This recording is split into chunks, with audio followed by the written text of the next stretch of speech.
island and you have children and you're a grandfather. Yeah, a grandfather. Yeah. And I always remember something you told me that your eldest daughter, I'm not going to be mentioning names, that she kneels down when she wants to greet people. That even the husband she's married to today, the first day she met him, she knelt down to greet him. And I always wonder, how did you get, I struggle with that with my children. So I wonder, how did you get that to come to life? So tell us, how are you able to inculcate your culture in your children? Yeah, well, thank you very much. Yeah, like you rightly said, it's easy with the children that we brought in from Nigeria, from Africa. It's so easy with them. So that really helped me because she already had some of the thing in her, and she was the first. So she was able to pass this onto the rest of the siblings. So our job as parents wasn't really too difficult because we raised her well from Nigeria. And I didn't even know that we were going to leave Nigeria when we were raising Loretta. We didn't know we were going to leave Nigeria, but I just believed in our culture. And I always say that I'm a custodian of culture with the things that how so she practiced them when she got here, and the other siblings, they followed her footsteps. So yeah, that really helped us a lot.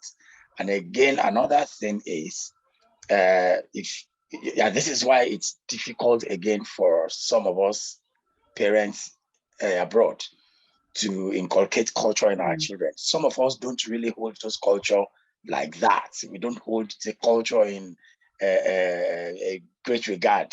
Like most of the people, those of us abroad, we don't really value the culture anymore.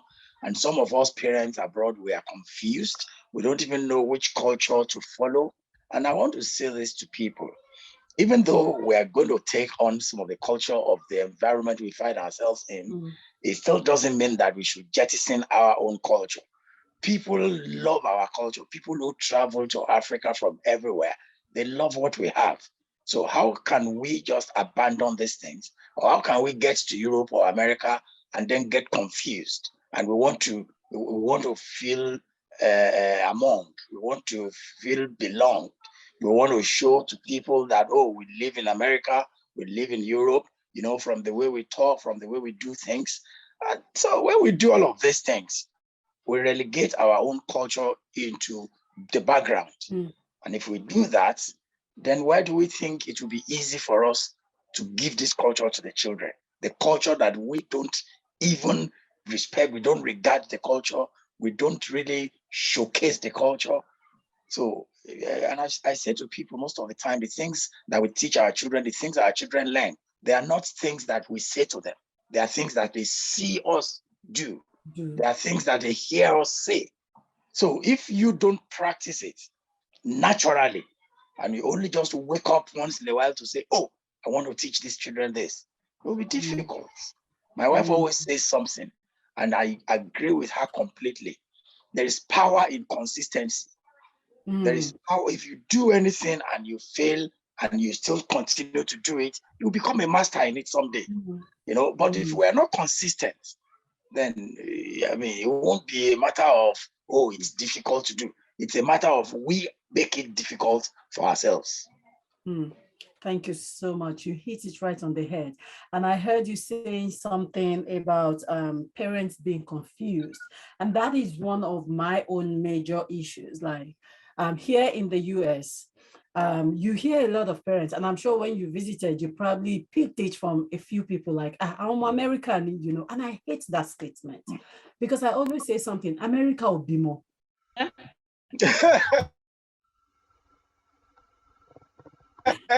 Yeah. Do you want me to put it? We parents, mother, father, we become irresponsible. Just like Uncle Deji said, we don't want to live the life we want our children to live. Consistency. I raised my children in Botswana, and their culture is really different from our culture. And when my kids are going out, they're going to Nigerian function, I tell them, where we are going to is Nigerian people, and you must not allow them to insult me. When you get them, you have to participate and greet people there. So my kids know when we're going out, if I see somebody coming, a Nigerian person, I say, the person coming out is Nigerian, so you have to greet well. And my boys know, when they see you, they greet you rightly, even in this America. And I don't trade that for anything, because this is my culture, is my identity. Yeah. And if culture is identity. Yeah. And you lose your identity, that means you're crazy. I'm not sorry to say it. You see a Japanese, you see a Japanese living like a Japanese, a Chinese living like a Chinese. Yeah. Problem is it because I don't know. I live in Botswana, in which a Botswana will never want to be called a South African. So they are different. Proud of their heritage, who they are, and that's their culture, and that's their identity. So why is it that America? Yeah, you see, we want to belong, we lose ourselves. Amy, I always tell people, if you are the Nigerian, my children are raised Nigerian way. Uncle Deji, I think Uncle Deji saw my voice. Yeah, I saw that. I am consistent. A lot of us, we don't have time for our children. We are too in the hustle. You want to make all the dollars. Nobody is ready to give time to raise children in America. I have come here to go and build mansion in the village, not knowing that the mansion you're building is the life of your children here. So if you don't have the life to inculcate the right values, the right culture, the right everything into your children, you're building nothing. All the houses you're building in Nigeria, the family will inherit it, and you're going to like doom your kids' life. So we need to be consistently building our children, like give time, give them time. I was talking to one of my Black American ladies at work. So we're talking about how to serve an African man. I said, when you serve an African man, what African man knows in relationship is service. Anybody can tell me no. He said, I love to serve my husband. It's my delight. I am not forced. I delight to serve him, because that's where I saw my mother do it. And she was happy. I will not come to America and say, you can serve yourself. No. And my children see me the way I serve my husband. And if my children is coming, if many of my boys is coming with a girlfriend, they know that the mother serves her husband. I'm delighted to do it. And one of my colleagues had once said that my mother never served my mother, so why do I need to serve a man? But the thing is, and I do hear both of your points. Both of you raised children, out in Africa before moving to the US. No. When you're saying Africa, I raised my children in South Africa. That is like the West. It's not like any kind of Africa. No. It's not like Nigeria, Africa. That is like the West. Okay. When my children came here, they did not see the difference in the culture. Even those Black Botswana are worse than Black American when it comes to any kind of the way you portray them. But you have to be steadfast. You have to be consistent. This is the way I want you to behave. This is the way I want you to represent me. And it's a lot of work. It is. It's a lot of WORK and a lot of WALK. If you take those things, a lot of work and a lot of work. Yes. A lot of pouring into them, what you want them to do. Not just don't worry. If you can't wash dishes, use paper plates. They do that in America. Yeah, we do that. Yeah, some homes do that here. Some homes do that. Really? But the thing is, now consistency. Yes, I hear. Children that are born here, I don't know. I always say that their psychological makeup is very different from children that are born in Nigeria. A Nigerian child can adapt easily to any. Excuse me, sister. These kids are born in your home. In your home. before you expose these kids to the world, they are in your home, your husband, your wife, even if you're alone. Thank you, ma. You see, what are you putting to them? I say to people, okay, when you come to my house, you know that you are coming into a Nigerian man's house. So my children are Nigerians, yeah, before they become Irish. They are Nigerian first, and they're Irish. No, even if they are not Nigerians, their parents are Nigerians. Okay? So I just said to you that when I raised in Nigeria before she came here, helped to make the job easy for me. But it does not mean that the ones I had here didn't have the same challenges that other people have. But it's only that, I said consistency, and I also said leading by example. You don't tell these children what to do, show them what to do. Now, you see, in this environment, the other time I said I am a custodian of culture, and I think everybody that comes across me, especially those who know me very well, they see me like that. Okay? So when I've said to my children about respect, and they understand that how we greet people and respect for culture and culture of respect, I've said already people how people relate with me. You understand? I know children who will just walk past you and they will not even say hello, even if you are talking to their parents. Now, you cannot say hello to everybody. You now know that this person is like a family friend. I just walk past them. Now, my children, they know my best friend here, my closest friend here, and he's an Irishman. Okay? The first time, when the man was coming to my house initially, and my children would kneel down, he didn't understand. Okay? But gradually, he realized that, oh my God, this is respect they are showing me. This is their culture and everything. And he's so happy. He's so happy, so much so that he started relating with me as if himself is an African man. I'll pause you there for a minute, Brad Deji. I want Betty to ask a question because she raised up her hand. I want her to either contribute or ask a question. It's more of a remark in a sense where this forum, it's just not for Nigerians. With this talk, we are focusing on Nigerian culture. I am not one. I'm married to one, but I'm not one. And my children are in this mixed cultural environment. They have mine, they have my husband, they have the American, they have, so how about we address this conversation in a sense where it's not just Nigeria. It's because all of us, I'm Congolese, and how do I show my children my culture? Because they have to be influenced on both sides. When they go to Nigeria, they have to know how to behave like Nigerians. When they go to Congo, they have to know how to behave like one. So because this forum is not just Nigerian and it's international, if I might call it so, how do we address this conversation accordingly to help everybody? Okay, my response to that will be, I'm talking as a Nigerian, and you just spoke now there as a Togolese. You have your culture. So we're talking about culture.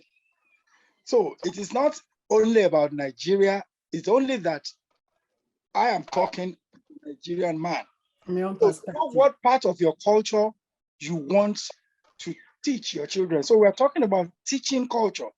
And even whether you are a Congolese, Togolese, Gambian, Senegalese, anywhere, you have your own peculiarity. You have your own culture. So then again, the decision is yours, whether you want them to imbibe any of your culture or you just want them to live like Americans. So what I'm talking about a situation whereby we want our children to imbibe our culture. And I've mentioned two things. I've mentioned consistency, and I've also mentioned leading by example. That can apply to anybody. It does not necessarily mean that it's only Nigerians that can instill culture in the children by being consistent or by showing by leading by example. So I would say, if you want your children, this is a decision you have to take, because some people are fine with their children being American. Some are fine with their children being just American. And if that's what you want, that's fine. But what I'm saying basically is, whichever side you let the children face, that is what they will see. That's all I'm saying. Thank you so much. Betty, does that does that clear?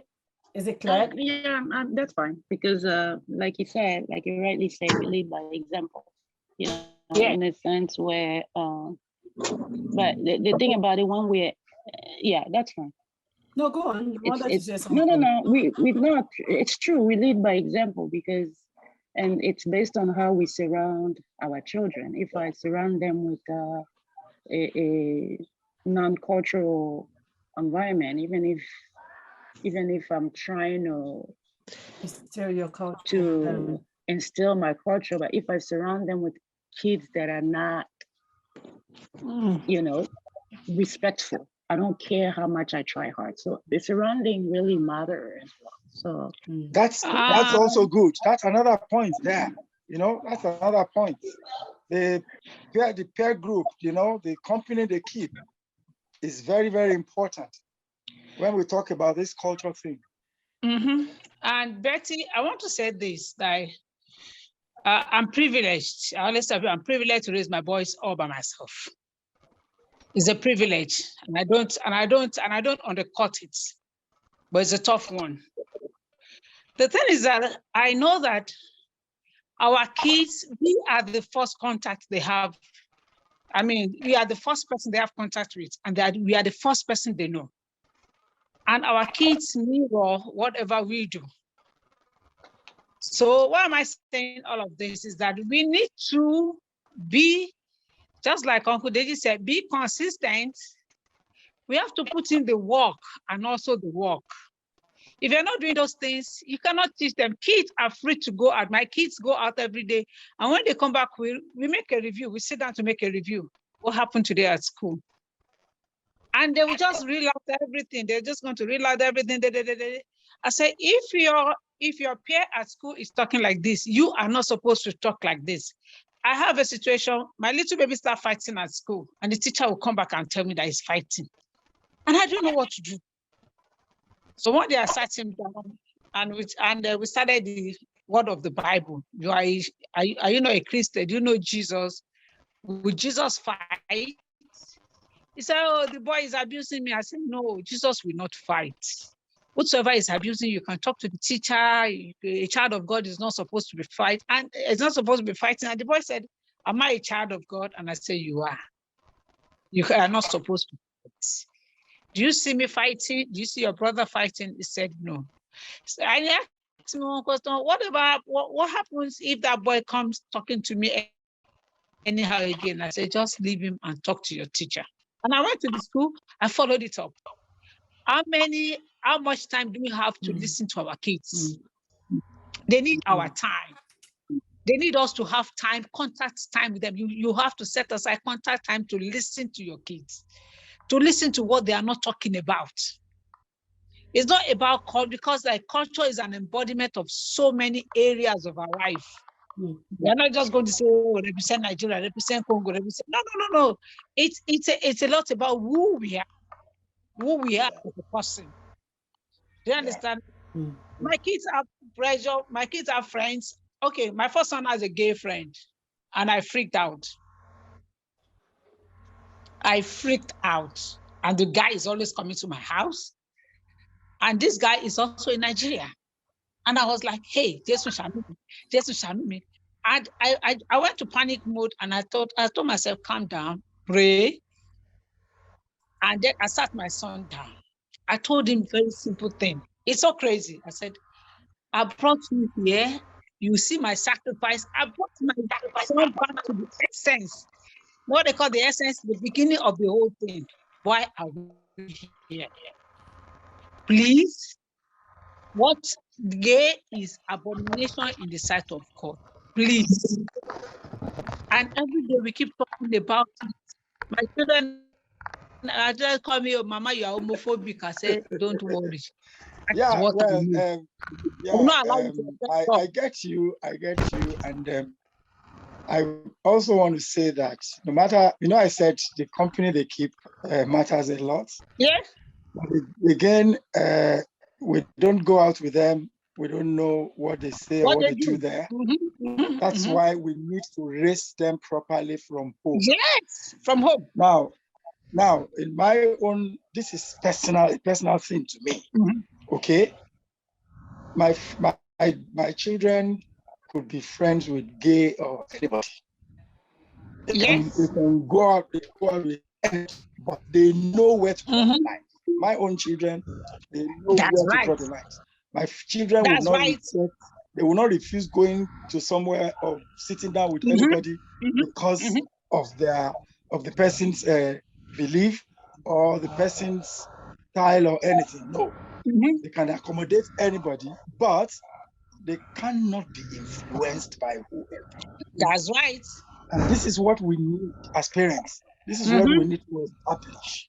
When we say culture, you said it's an embodiment of so many things.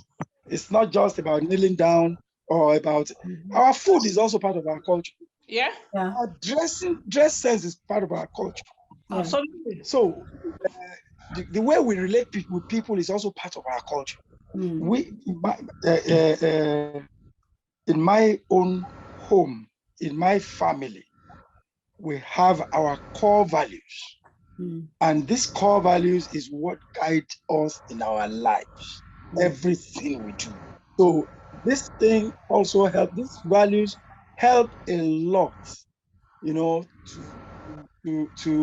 raise these children. And this is where I will come back to leading by example. So if you set values, the children are watching. Okay? Are you yourself, are you observing those things? The standard you set, are you living that standard? Okay? So once you're able to do that, you see, raising them becomes easy. Instilling culture in them becomes easy. I will let, in case somebody wants to talk or you want to ask any question. Thank you so much. In case anybody is just joining, this is the Mother's Burden again. And on the hot seat today, I have Deji Adenuga, company which you also elaborate on, company that we encourage our kids or that our kids are exposed to or that they keep even outside the home. And Auntie Tony talked about working and walking with our children, right? It's a lot of work and we have to walk with them. And timing, we have to spend time with our children. Now, the thing is sometimes, like, say, for example, you know how kids are, they mix with every other person in their environment, and then they come home and maybe you are saying something, and out of knowing that they do not mean it in an inappropriate or disrespectful manner, your child just says, really, mom, or really, dad, are you crazy? Or that is crazy. How do you perceive something like that?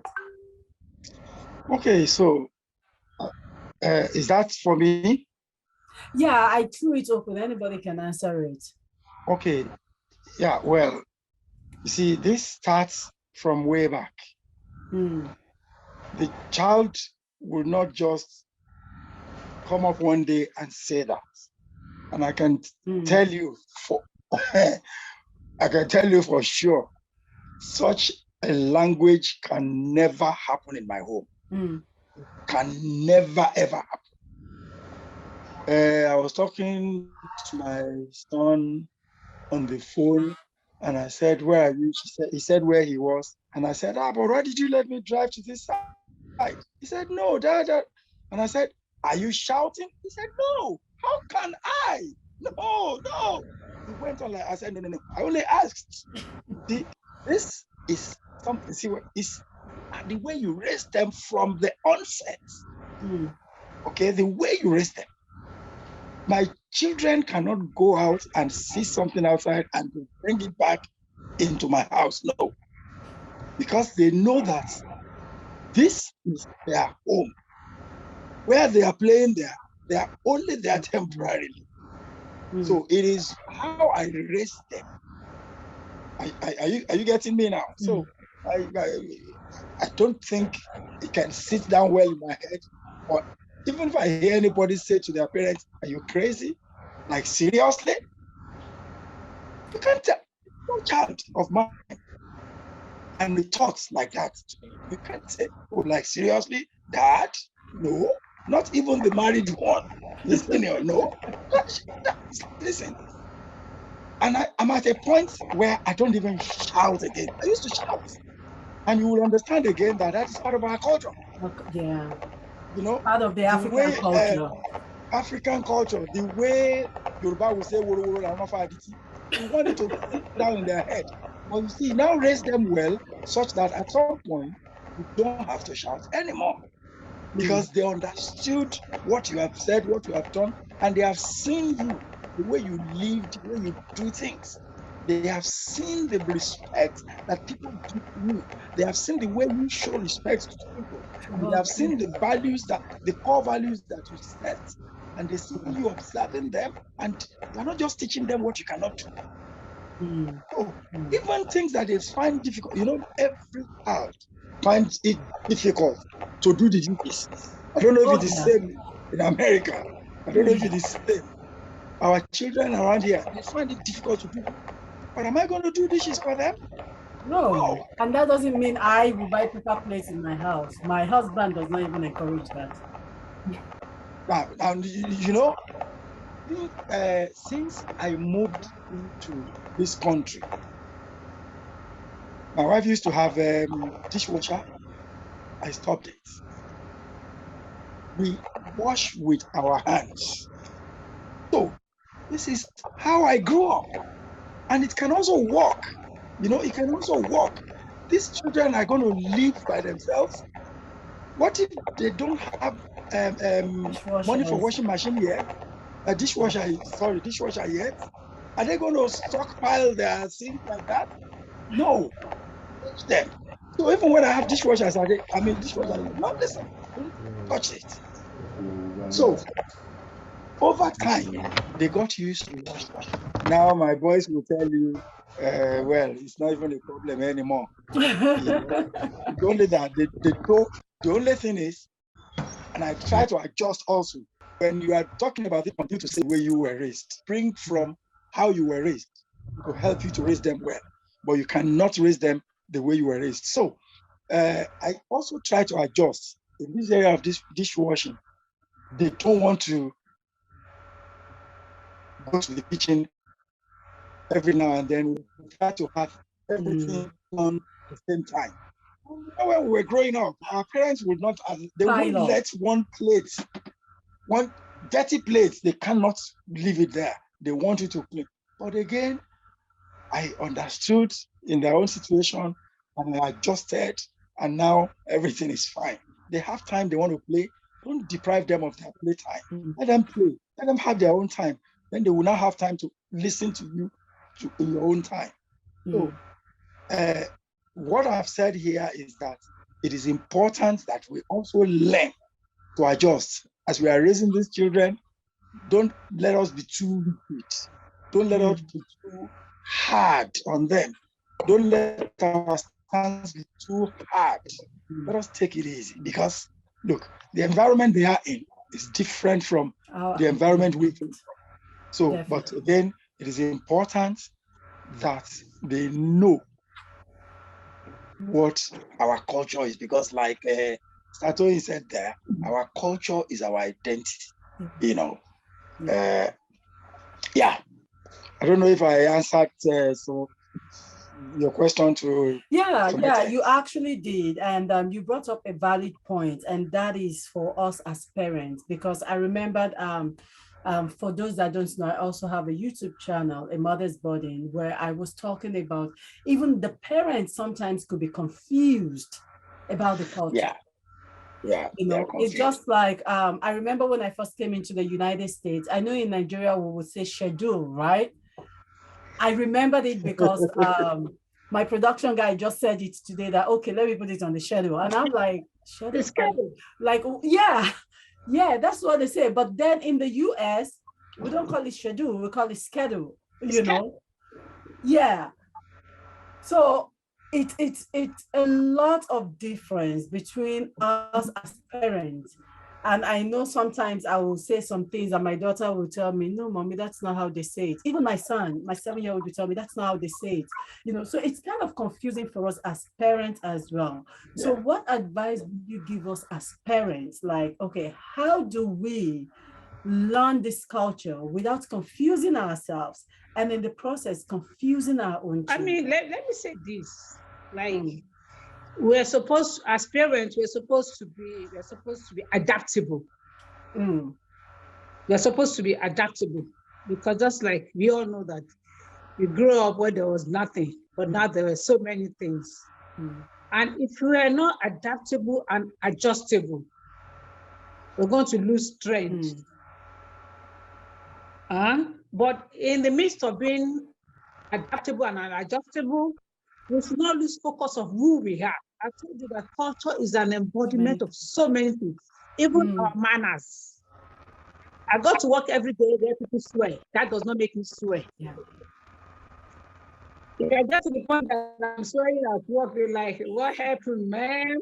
Nah, somebody pays me. I said, no, you don't swear. You swear. My people, no, I don't swear. You understand? Like,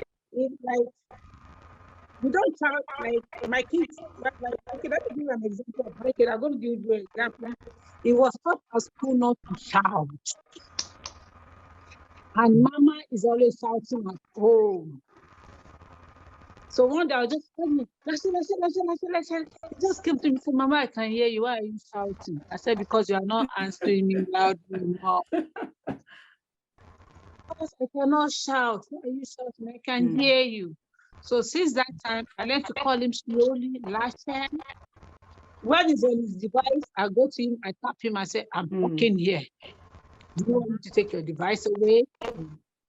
Pay attention to me. I'm paying attention to you. That is, for me, is a learning moment to tell him that you don't plug your ears. You have to one here, and you talk to me, I talk to you back. Home is about communication. We're supposed to be talking in this family, not on your device. Those ones are not part of the family. So for me, I take each moment as a teaching moment and a learning moment, also for myself and also for them. That's where my own adjustment comes in. I want to learn so much from them. I want to learn what is happening out there. I want to learn the concept from them. So that I know the kind of music they listen to. I know the kind of music. So you watch movie together and you stop, discuss the movie, talk about it. It is a time you ask questions. One of the questions, and you know, I told you earlier on that I don't shout again. This is time, it was one of our family time. It was one of those times that their mom asked, okay, so what do you want to say about each person here? They were saying different things. When it came to me, they were like, Daddy shouts a lot. And I just laughed. You know, I laughed and everybody laughed and everything. Okay, so their mom asked them to say, why they think Daddy shouts? And, you know, one of the boys was able to say, yeah, sometimes we get on his nerves, sometimes we do. Yeah, so no, we talked about it. At the end of the day, the conclusion then was try as much as possible not to get on Daddy's nerves. But Daddy is promising now that whatever happens, he's not going to shout. And that's, you know, started from there. Now, when you sit down with your children and you're able to talk like that, what do you think will be the results? So the family is bonding, you are dropping things in their head in their hearts. Yeah. You know, they are going to learn, they are going to be happy to sit down with you. Now, I mean, this is what I want every family to have, that bonding, you know. So if you have your children coming to you every time, discussing things, personal things with you and everything, at some point, you two will be able to say, do you know what you said the other time? It shouldn't happen again. You know, it's not a nice thing a child should say to their mothers or their father and everything. So you discuss, you know, and they will be like, okay, yeah, okay. So they will listen to you, whatever you want, whatever you don't want. But you see, we so love our children selfishly, so much so that we want everything to be about us. Yeah. And we need to be careful in that area. If you look at parents, most of us, the love we have for our children is for us. It's not the love for them. You know, we want them to be good so that people will not insult us. We want them to be good, to represent us well before people. We are not even talking about representing themselves. You are talking about representing. Thank you. You understand? That's a very good one, Uncle Deji. Yeah, somebody came to me some time ago and they said, our daughter just finished secondary school and she wants to go to uni in London. And she said, oh, I love this girl so much. I thought, I can just left. And I asked him, do you love her? He said, yes. What did she say she wants? I said, if you love her, why not allow her get what she wants? Don't be saying, did I not tell you if I didn't allow you now, this wouldn't have happened? No, don't blame them. This recording will not disturb me. Don't disconnect me. Okay, Uncle Deji, I think I'll have to cut you off there because of time. We have just 1 hour on this program and we have about 8 minutes to go. And you did make a very vital point. And just in case you're just joining, this is a mother's burden. And on the hot seat, we have Deji Adenuga. And we've been talking about introducing our culture or raising our children up to appreciate and accept our culture without confusing them. And you did mention some vital points. Parents confused sometimes, consistency, living by example, respect, timing. And Titoyi mentioned something about working with our children and walking with them. And we both agree family time is very important. You mentioned something a few moments ago. You said love for our children is not particularly for our children, but for ourselves. And that is a different topic entirely that we will have to dig and dive into. And honestly, I would say that I used to think it is only in the African community generally that we say, oh, we want our children to be this and that. But I'm coming to realize that every culture, every ethnicity has something similar to that. Most of the time, we want our children to be doctors. We want them to be lawyers. We want them to be this, that. But nobody wants their children to be a police officer. Nobody wants them to be in the army. Nobody wants them to work at the store as a store manager, you know. But you know, this afternoon, my wife was saying that she would love her son to be a police officer. Okay. And the boy was smiling and he said, oh, I actually want that. Good. So we are still going to have Uncle Deji on in the next 2 weeks. The next episode will be at the last Sunday of the month. So Uncle Deji will be on the hot seat. Auntie Tony, I'm going to pull you in as well. I want to use this opportunity to say thank you so much for everyone that participated, that is viewing on Facebook, and for everyone that will be viewing on YouTube. We'll post this on YouTube as well page by Omolola. Just Google production manager. That's the guy at the back that is doing the recording stuff, recording in progress. Thank you so much. I really want to say thank you. I thank you for coming. Thank you for joining me. Uncle Deji will come back in the next 2 weeks and we will continue this discussion. We'll be diving deeper into how we love our children. you.